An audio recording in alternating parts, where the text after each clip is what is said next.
Hello everyone, welcome back to my channel. তো চলো আজকে আমি তোমাদের সাথে একটি রেসিপি শেয়ার করব। তো দেখো, আমি আজকে উনুনের মধ্যে চিকেন রান্না করব। তো চিকেন রান্না করার জন্য এখানে আমি আলুগুলোকে আগে লাল লাল করে একটু ভেজে নিচ্ছি কড়াইয়ের মধ্যে। আর তোমরা সবাই তো জানো যে উনুনের মধ্যে রান্না কতটা টেস্ট হয়, বিশেষ করে চিকেন রান্না। যে কোনো জিনিসই উনুনের মধ্যে রান্না একটা আলাদাই টেস্ট হয়। তো এই জন্য আজকে ভাবলাম যে উনুনের মধ্যেই চিকেনটা করা যাক। তো এই জন্য এখানে লাল লাল করে আলুগুলোকে ফার্স্টে ভেজে নেব। তো এরপর ভেজে নেওয়া হয়ে গেলে এর মধ্যে এরপর পেঁয়াজগুলোকে দিয়ে আস্তে আস্তে ভেজে নিতে হবে। তো আলুগুলো এরপর তুলে নেব। দেখো লাল লাল হালকা হালকা হয়েই এসেছে। লাল আলুগুলো হয়ে যাওয়ার পর এরপর তুলে নেব। তো চলো ভিডিওটা দেখতে থাকো।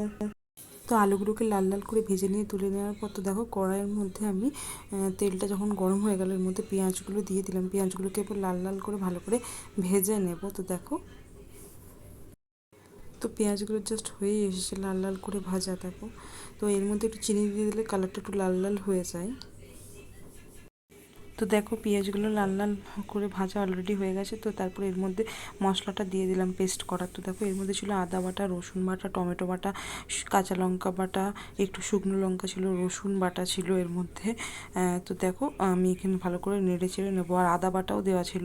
তো ভালো করে একটু নেড়ে চেড়ে নিলে একটু তেলটা একটু ঝরে এলে তো এর মধ্যে এরপর শুকনো সমস্ত মশলা আস্তে আস্তে দিয়ে দেবো। তো এখন দেখো, যেহেতু আমি এক হাতে মোবাইলটা নিয়ে রান্না করছিলাম বলে তো ক্যামেরাটা একটু ধরতে অসুবিধা হচ্ছে। তো ওই জন্য দেখো এক হাতে ধরে এক হাতে মশলাপাতিগুলো সব দিয়ে নিচ্ছি আস্তে আস্তে।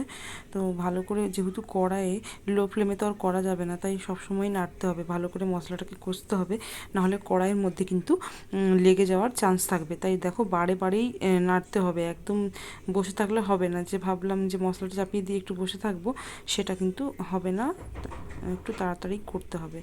তো দেখো এরকম ভালো করে কষিয়ে নিচ্ছি মশলাটাকে আমি একটু। এখন যতক্ষণ না কাঁচা কাঁচা গন্ধটা যাবে ততক্ষণ কষাতে থাকবো। তো দেখো পেস্ট করা মশলাগুলো কষিয়ে নেওয়ার পর এরপর দিলাম একটু শুকনো মশলা। তো দেখো হলুদ দিয়ে দিলাম এর মধ্যে, হলুদটা পরিমাণ মতো দিয়ে দিলাম। পরিমাণ মতো দিয়ে দেওয়া হয়ে যাওয়ার পর এরপর একটু জিরে গুঁড়ো দেবো। জিরে গুঁড়ো দিয়ে দেওয়ার পর একটু নুন দিয়ে দেবো পরিমাণ মতো।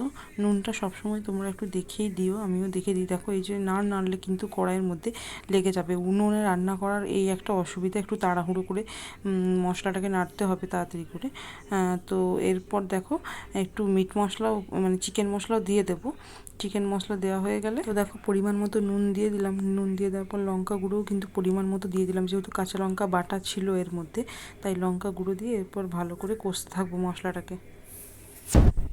তো দেখো মশলাটা থেকে যতক্ষণ না তেল ছাড়ছে ততক্ষণ পর্যন্ত এটাকে কিন্তু কষতে থাকবো। কষা হয়ে গেলে এরপর এর মধ্যে ম্যারিনেট করা চিকেনগুলোকে আস্তে আস্তে দিয়ে ভালো করে কষতে থাকবো আবারও।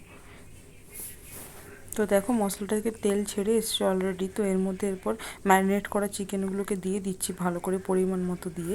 তো ভালো করে দিয়ে দেওয়ার পর এরপর এটাকে মশলাটা যাতে ভেতরে ঢোকে, তো ওই জন্য একটু ভালো করে কষিয়ে নেবো। আর উনুনের মধ্যে তো মানে মাংসের স্বাদ তো আলাদাই হয়, আগেই বললাম তোমাদের।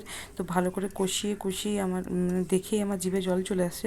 তো দেখো কষিয়ে নেওয়ার পর কিছুক্ষণ করে কষিয়ে নেওয়ার পর এরপর এর মধ্যে ওই ভেজে রাখা আলুগুলোকে দিয়ে দেবো। যেহেতু ভাতের সাথে খাওয়া হবে তাই আলুগুলো দেওয়া হয়েছে। রুটির সাথে খাওয়া হলে একটু কষা কষাই হতো, আর ভাতের সাথে খাওয়া হবে বলে একটু ঝোল ঝোল মাংসটাকে রাখা হবে। তো দেখো ভালো করে কষিয়ে নিচ্ছি আমি এখানের মধ্যে।